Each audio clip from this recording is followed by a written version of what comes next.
মির্জা ফখরুল সাহেব, উনি তো কামান দাগিচ্ছেন। আসেন আমরা উনার কথা আগে শুনি। আমি কয়েকটা দিনে আমরা খুব উদ্বিগ্ন, ভয়াবহভাবে।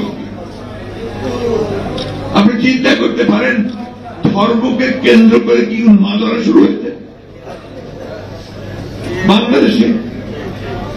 আপনি চিন্তা করতে পারেন যে মুক্ত স্বাধীন মিডিয়ার জন্য, প্রেসের জন্য, সময় পাওয়ার জন্য আমরা এতদিন লড়াই করলাম, তারা অফিস পুড়িয়ে দিচ্ছে। এই বাংলাদেশ আমি দেখতে চাই, আমিও দেখতে চাই না। উনি বলছেন যে বিএনপি দেশের পরিস্থিতি নিয়ে খুবই চিন্তিত। আচ্ছা, ভয়াবহভাবে উদ্বিগ্ন কেন? উনি বলছেন আপনারা চিন্তা করতে পারেন ধর্মকে কেন্দ্র কইরা কি উন্মাদনা শুরু হয়েছে বাংলাদেশে। আপনি চিন্তা করতে পারেন মুক্ত স্বাধীন মিডিয়ার জন্য, প্রেসের জন্য আমরা এতদিন লড়াই করলাম, তার অফিস পুরাই দিচ্ছে। তাই নাকি মির্জা ভাই? কুটি পুরানো হয়েছে। এই বাংলাদেশ তো দেখতে চাইনি, আমি অন্তত দেখতে চাই না। তাই নাকি মির্জা ভাই? পত্রিকা অফিস কই পুরানো হয়েছে? এই যে ধর্ম নিয়ে উন্মাদনা শুরু হয়েছে, কে করছে? কন না কেন? ইসকনের কথা বলেন না কেন? ইসকন যে একজনের কুপায় মারছে তার কথা বলেন না কেন? ভাসুরের নাম মুখে নিতে লজ্জা লাগে। ওই যে চট্টগ্রামের আইনজীবীরে কুপায় মারলো, কোনো বিবৃতি দিচ্ছেন? দেন নাই। প্রথম আলো ডেইলি স্টার নিয়ে একেবারে দিওয়ানা হয়ে গেছেন। আপনি প্রধান রাজনৈতিক দলের নেতা, আপনি গেছেন চট্টগ্রামে আমাদের নিহত ভাইয়ের জানাজায় গেছেন? যান নাই। তো পত্রিকা অফিস পুরানোর কথা দেখে আমি ভাবলাম যে আমি নিজে ভুল দেখছি কিনা, তাই একটা পোস্ট দিলাম ফেসবুকে। এই যে এটা প্রায় 12,000 লাইক পড়েছে। কেউ কইল না পত্রিকা অফিসে গত এক সপ্তাহ পুরানো হয়েছে। আপনাকে মির্জা ভাই আবেগ কাজ করেছে, প্রথম আলো যখন আসছে বিবেক কাজ করে নাই। আমাদের দানব হিসাবে উপস্থাপন করবেন। আপনার বন্ধু মতিয়ালু কয়া দিছে নাকি? নাকি আপনার দলের কেউ কইছে? নাকি আপনি নিজে দেখছেন? দেশের সবচেয়ে বড় দলের শীর্ষ নেতা আপনি, মুরব্বী মানুষ, আপনার মুখে কথাই রেফারেন্স। আপনি সতর্ক হইয়া কথা না বললে তো মুশকিল মির্জা ভাই। উনি এখানে থামেন নাই, আরো বলছেন দুর্ভাগ্য আমাদের কিছু সংখ্যক মানুষ তারা নিজেদের অত্যন্ত জনপ্রিয়, সবচেয়ে দেশপ্রেমিক বলে মনে করেন। খোটাটা মনে রেখেন কি দিয়ে খোটা মারতেছে। আর গোটা জাতিকে আজকে তারা বিভাজনের দিকে উস্কে দিয়ে একটা অন্ধকারের দিকে ঠেলে দিচ্ছেন। সেজন্য ওনার আলো দরকার, প্রথম আলো, বুঝাও। আপনারা ঠান্ডা মাথায় চিন্তা করবেন যে যারা দেশকে বিভাজনের দিকে ঠেলছে, অনৈক্যের দিকে ঠেলছে, তারা আমাদের আসল শত্রু না মিত্র? আসলেই তো আমাদের দেখতে হবে বিভাজনের দিকে কে ঠেলিচ্ছে, এটা আমরা দেখবো। আইসেন। হ্যাঁ মির্জা ভাই খারান একটু হাইসেনি। আপনি বিভাজনের কথা কইছেন। আমি ইউজুয়ালি এইসব জায়গায় এসে একটা ডার্টি জোকস টোকস বলি, আপনার ক্ষেত্রে সেটা বলবো না, এইটা ঝামেলায় হয়ে গেল। যাই হোক, বিভাজন কে করিছে? আপনি কি বলেছেন জামাতকে নিয়ে? দেখেন, জামাতের পক্ষ থেকে আসা বক্তব্যের বিপরীতে তিনি বলছেন যারা ভোটে জিততে পারবে না, সরকার চালাইতে পারবে না, তারা এসব কথা বলে। একসময়ের জোর সিংকে কি তাচ্ছিল্য! আপনারা সেনা প্রধানের ডাক পাইয়া যে ড্যাং ড্যাং করতে করতে ক্যান্টনমেন্টে গেলেন, তারপর একটা তত্ত্বাবধায়ক সরকার বানালেন, ধ্বজভঙ্গ উপদেষ্টা দিয়া খুঁজে খুঁজে বের করে আসছেন। দিনে 6 বার অ্যাডাল্ট ডায়াপার বদলাইতে হয়। আমাদের জিজ্ঞেসিলেন যে কি মত আপনাদের? হ্যাঁ, ঐক্যের কথা কইছেন এখন। না বাপরে, দেশের মালিক সেজে গেছেন না? ছাত্র শিবির ছাত্রদল মারপিট শুরু হইল।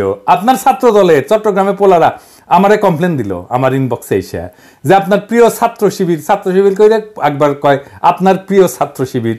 কবে প্রশংসা করছিলাম ওই একটা সারিন্দা বাজায় আর কি। ওই কয় আমার প্রিয়, আপনার প্রিয় ছাত্র শিবির আমগরে মারতেছে, কিছু একটা করেন। তা আমি কইলাম দুই সংগঠনকে নিয়ে বসবো, এভাবে মারপিট করলে কেমন করে হবে? ফ্যাসি বিরোধী দলগুলা, ছাত্র শিবির ছাত্র দল দুই দলে কিন্তু রাজি হইল, টাইম ঠিক হইল। ছাত্র দলের প্রেসিডেন্ট সেক্রেটারি, ছাত্র শিবিরের প্রেসিডেন্ট সেক্রেটারি কেন্দ্রীয় একসাথে কথা বললে টাইম ঠিক হইল। আমার টাইম সকাল 5টা, আমি চোখ মুছতে মুছতে উঠিয়া জুম মিটিং এ বসলাম। ছাত্র শিবিরের প্রেসিডেন্ট সেক্রেটারি আসলো, ছাত্র দল আসলো না। ফোন দিলাম, কয় আমরা তো ট্যুর করতেছি। আমি বললাম আচ্ছা ঠিক আছে, ট্যুর শেষ কইরা তারপরে কইয়েন, আমরা বসবুনি আবার। পরে আর করলো না। শুনলাম বিএনপির শীর্ষ নেতারা চায় না, তো মারপিট যে হচ্ছে সেটা বন্ধ করার জন্য ডায়ালগ করতে রাজি না বিএনপি। জাহাঙ্গীরনগরের ছাত্র শিবির থাকলে সেখানে ছাত্র দল যায় না। আর কে কমপ্লেন করেছে যে ছাত্র শিবির ক্যানিটি? বামেরা না কলে ছাত্র দল করেছে। গত কয়েকদিন আগে জাতীয় ছাত্র সংহতি সপ্তাহ উপলক্ষে শিবিরের মত বিনিময় সহ 34টা ছাত্র সংগঠন আসলে ছাত্র দল আসেনি। কিন্তু কেন? মিটিং এ বসে ডায়ালগ করবে না। আন্দোলনের সহযোদ্ধাদের সাথে আবার ঐক্য ঐক্য আর বিভাজনের গল্প বলতেছেন। মিরেশ্বরায় জামাতের মিটিং এ হামলা করছেন কেন? কেন করছে? আপনাদের কাছ থেকে অনুমতি নেয় নাই, আপনাদের কাছে অনুমতি নেওয়া লাগবে। হ্যাঁ, আপনার ঠোলা হয়ে গেছেন না সরকার হয়েছেন, অনুমতি নিয়ে মিটিং করতে হবে? তালুকদারি পাইছেন বাংলাদেশকে, বিভিন্ন জায়গায় তো দখল শুরু করে দিচ্ছেন, ওইটা নাই কই? তো বিভাজন কে করছে মির্জা ভাই? চুপকে সরাবে বললো ছাত্ররা, আমরা সাপোর্ট দিলাম। আপনারা বাগড়া দিলেন, বললেন না বদলানো যাবে না। আমরা বললাম নতুন সংবিধান লাগবে। আপনারা বাগড়া দিলেন, বললেন না পুরানাই সহি, এই সরকারের ম্যান্ডেট নাই, বদলাইতে পারবে না। আমরা বললাম আওয়ামী লীগকে নিষিদ্ধ করতে হবে। আপনারা বললেন না না না না না না, আমরা নিষিদ্ধ করার কে, নিষিদ্ধ করবে জনগণ। তো আমরা কি জনগণ না? আমরা হরিদাস পাল? আমরা বললাম আওয়ামী লীগকে নির্বাচন আসতে দেওয়া যাবে না। আপনারা প্রফেসর ইউনূসকে যে কয়ে আসলেন না না না আওয়ামী লীগকে নির্বাচনে আনতে হবে, আসবে, নির্বাচন করবে। সারা দেশে একটা জাতীয় ঐক্যমত তৈরি হয়েছে ইসকন নিষিদ্ধের বিষয়ে। আপনি যাই বলে আসলেন প্রফেসর ইউনূসকে, আপনারা চান না ইসকন নিষিদ্ধ হোক। আপনি বলতেছেন বিভাজন, অনৈক্য। আপনি শুরু করেন আগে অনৈক্য। আপনি ইন্ডিয়ারে খুশি করার জন্য আপনি আওয়ামী লীগের নির্বাচনে আনতে চান, ইসকনকে নিষিদ্ধ করতে চান না, ইন্ডিয়াকে খুশি করার জন্য। আপনি কি ভাবছেন ইন্ডিয়া আপনাদের প্রচুর প্রেম দিবে? হ্যাঁ, জিয়া রহমানকে কে মারছে? ইন্ডিয়া। বিডিআর আর্মি অফিসারদের কে মারছে? ইন্ডিয়া। আপনাদের এত বছর ক্ষমতার বাইরে রাখছে কে? ইন্ডিয়া। আপনি কি জাতির সাথে মশকরা করতেছেন মির্জা ভাই? আমরা যেটাই বলি সেটাই না, বিভাজন তো আপনি করতেছেন। তার মানে হইতেছে ঐক্য মানে আপনার মত মাইনা নেওয়া, আপনার অনুগামী হওয়া, আপনার দাসত্ব করা, এটা আপনার কাছে ঐক্য। হাসিনা আমাদের বলতো উন্নয়ন বিরোধী, আর আপনারা ক্ষমতায় যাইতে না যাইতে নতুন টার্ম আবিষ্কার করেছেন ঐক্য বিরোধী। বাহ, খুব মসৎকার। ঐক্য মানে কি জি হুজুর করা আপনার সব কথায়? আমরা কি আপনার দলের কর্মী যে থাপ্পড় দিবেন সবার সামনে আর আমরা বলবো আহা আহা কর্তা আমাকে থাপ্পড় মারিছে, দেখিস আমাকে কত আদর করে, বাপের মতো শাসন করে? এটা কমো? আপনি কি আসলেই প্রকাশ্যে কাউরে থাপ্পড় মারতে পারেন? না, পারেন না। কোনো এথিক্যাল মডার্ন স্ট্যান্ডার্ডে আপনি পারেন না। আপনারা গান্ধী বইলা ট্রল করতো পাবলিকে, জানেন কিনা জানি না। আপনি থাপ্পড় মাইরা সে ট্রল করা বন্ধ করে দিলেন। আপনি দেশের ঐক্যের কথা বাদই দেন, আপনি দলের ভিতরে ঐক্য রাখতে পারছেন? আসেন দেখি। হাসিনা পলানোর পরে আপনার দলের অন্তর্কোন্দলে 19 জন নিহত হয়েছে, আহত হয়েছে 556 জন। আমি গুনছি। এডিটর সাহেব দেখান, একটার পর একটা নিউজ দেখান, দেখান এডিটর সাহেব কতজন নিহত হয়েছে, যোগ কইরা দেখান।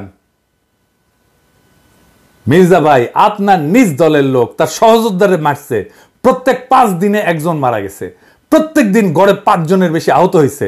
আপনার নিজ দলে ঐক্য নাই, আপনি দেশের ঐক্য কেমনে কায়েম করবেন? আমাদের অনৈক্যের জন্য দোষ দিতেছেন।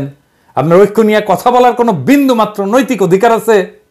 আপনি আওয়ামী লীগকে নির্বাচন করাবেন, সুপ্পুকে রাখবেন, হাসিনার সংবিধান রাখবেন, ইসকনকে রাখবেন, ডেইলি স্টার, প্রথম আলোর মতো ভারতের 1 নাম্বার অ্যাসেট বাঁচাইবেন, তার পক্ষ হয়ে আমাদের উপরে ঝাঁপায় পড়বেন, তারপর আবার বলবেন ঐক্য চাই না। তার মানে আমাদের কোনো রাজনীতি থাকবে না, আমাদের আপনার রাজনীতি করতে হবে। শেখ মুজিব যেমন পাহাড়ে যায় বলছিল তোরা সবাই বাঙালি হয়ে যা, আমাদের কি সবাই বিএনপি বানাবেন আপনি? আমরা তো বিএনপি করবো না। রাজশাহীর যখন পলিটিক্স করতাম, ছাত্র রাজনীতি করতাম, তখন ছাত্র দলের এক নেতা হয়ে কইছিল যে আমরা বিএনপি করি, গল্লিক খাই, গল্লিক। হ্যাঁ, তা আমরা তো গল্লিক খাবো না।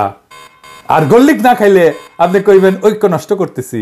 হাসিনার চাইতে কোন ক্ষেত্রে ভালো আপনি? আমাদের দেশপ্রেম নিয়ে খোটা দেন মির্জা ভাই। হ্যাঁ, পিনাকি ভট্টাচার্যের কোনো দেশ নাই, সে রাষ্ট্রহীন রিফিউজি। সারা দুনিয়া আমার দেশ, আমার আলগা কোনো দেশপ্রেম নাই। আমার মাতৃভূমি, মানুষের প্রতি কর্তব্য আছে, সেই কর্তব্য পালন করি। আপনারা মন্ত্রী হবেন, সরকার বানাবেন, আমরা যেই জায়গায় ছিলাম সেখানেই থাকবো। আর আমরা যদি আপনাদের মতো ক্ষমতার কাঙ্গাল হইতাম, তাইলে আপনাদের লাঠিঝাঁটা খায়া হইলেও আপনাদের সাথে এখনো ঘষ্টাঘষ্টি করতাম। আপনারা ক্ষমতার অলিন্দে উঠতে যাইতেছেন, এমন মাহেন্দ্রক্ষণে আপনাদের সাথে সম্পর্ক নষ্ট করতাম না। এ বান্দা মানুষের পক্ষে থাকবে, এ বান্দা ক্ষমতার। আপনারা আপনাদের ঐতিহ্য ধরে রাখছেন। 1975-এর 15ই আগস্টের নায়কদের ওন করেন নাই, তাদেরকে ফাঁসিতে যাইতে দিচ্ছেন, ছায়া ছায়া দেখছেন। দীর্ঘদিনের জোট সঙ্গী ইসলামী দল জামাতের হাত ছেড়ে দিচ্ছেন।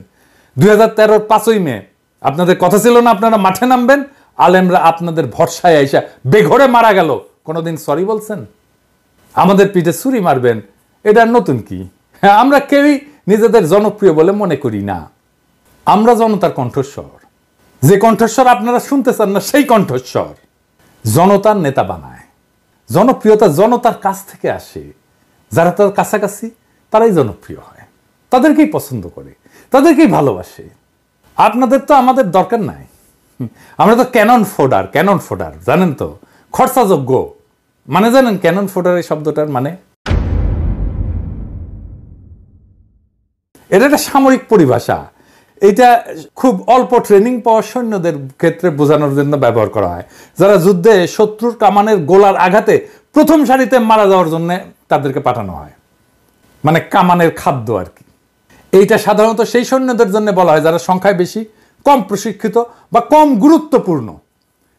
তাদেরকে কৌশলগতভাবে শত্রু আক্রমণ ঠেকানোর জন্য মূল বাহিনীকে সুরক্ষিত রাখতে ব্যবহার করা হয়। মূল বাহিনীর সামনে ক্যানন ফোডাররা থাকে, এবং আধুনিক সময়ে ক্যানন ফোডার শব্দটা রূপক অর্থে ব্যবহার করা হয়, যেখানে এমন লোকদেরকে বোঝায় যাদের সহজে খরচাযোগ্য মনে করা হয়, কোনো উচ্চতর লক্ষ্য অর্জনের জন্য তাদেরকে ব্যবহার করা হয়। তাদের জীবন বা মূল্যকে যথেষ্ট গুরুত্ব দেওয়া হয় না। যেমন আপনাদের আন্দোলন সংগ্রামে রক্ত দেওয়ার সময় মাদ্রাসার ছাত্রদের লাগে, গরিব মানুষদের লাগে, গরিব মানুষের পোলাদের লাগে, তারপরে যে ক্ষমতায় বসেন আপনারা এলিটেরা, ওরা ক্যানন ফোডার, আপনার ক্ষমতায় যাওয়ার সিঁড়ি। আপনাদের প্রথম আলো আছে, ডেইলি স্টার আছে, মোদির ভারত আছে, বাইডেনের আমেরিকা আছে। আমরা কোন হরিদাস পাল? আমরা সেই প্রথম সারির সৈনিক। আমরা নির্বাসনে থাকবো, আমরা মইরা গিয়া আপনার ক্ষমতায় যাওয়ার সিঁড়ি তৈরি করে দিব, রাত নাই দিন নাই অ্যাক্টিভিজম করব, তারপরে আমাদেরকে পিঠে ছুরি মেয়েরা আপনারা তার উপর দিয়ে যে সিংহাসনে বসবেন। আপনাদের লজ্জা হইল না নওয়াবের আমন্ত্রণে যে লড়াইয়ের সাথীদের বিরুদ্ধে কথা বলতে? নওয়াব মানে সংবাদপত্র মালিকদের সংগঠন, এর প্রেসিডেন্টকে জানেন? সেই দুর্বৃত্ত ব্যবসায়ী একে আজাদ। এডিটর সাহেব দেখান তার ভিডিও, প্রথমত আমি তোমাকে চাই, শেষ পর্যন্ত তোমাকে চাই, আবার দেখান। মাননীয় প্রধানমন্ত্রী, আমরা উন্নয়নশীল দেশ থেকে মধ্যম আয়ের দেশে উন্নীত হতে যাচ্ছি। অনেক অসম্ভব আপনি সম্ভব করেছেন। ব্যবসায়ীরা নিরাপদে ব্যবসা করতে পারছেন। আপনি রাজনীতিক স্থিতিশীলতা এনেছেন। স্থিতিশীলতাই সমৃদ্ধি ও শান্তি আনে। এই জন্যই বলি শেখ হাসিনার সরকার বারবার দরকার। তাই শিল্পী কবির সুমনের জনপ্রিয় গানের ভাষায় বলতে চাই, প্রথমত আমি তোমাকে চাই, শেষ পর্যন্ত আমি তোমাকে চাই, ভীষণ অসম্ভবও তোমাকে চাই। জয় বাংলা, জয় বঙ্গবন্ধু।